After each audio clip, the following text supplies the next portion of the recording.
There was a time I don't remember, not because it's gone, but because it was never mine.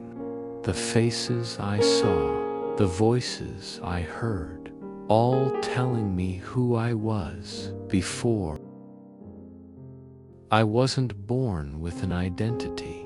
I was handed one, like a folded uniform, like a name tag on a collar. I didn't choose. I became what they called me, quiet. So I swallowed my storm, polite. So I locked my roar, strong. So I bled in silence, not lies, but rehearsed truths, and I performed them flawlessly. I learned early, mirrors lie. They don't show your soul, just your surface. It belongs to the eyes that watch you, and that surface, they adjust the light. They frame your smile, they decide your worth, not because I was happy, but because someone once praised me for smiling. I trained myself to be pleasing, not honest, not alive, just acceptable. I was never alone.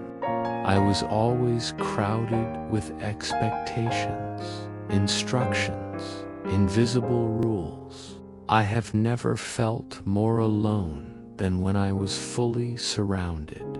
There came a day. I smiled and replied, "I'm fine." That was the day I realized I had become fluent in emotional forgery.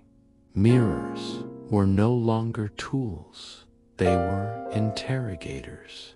Every morning I faced them, not to admire, but to prepare my disguise, to edit my truth, to avoid cracking.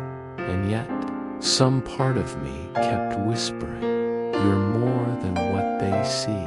I ignored it at first, buried it under routines, but it kept whispering until silence couldn't hold it. I began asking dangerous questions. Who am I if I'm not what they say? What if the mirror broke? Would I still be real?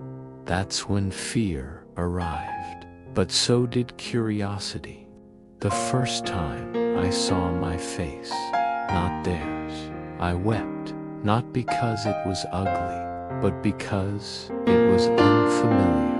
Not glass, not polished, but real, built from pain. Like seeing a ghost who never got to live. That was the first mirror, and finally mine. And now when I look, I no longer ask, who am I? Because the truth is not found in mirrors. I ask, am I still hiding?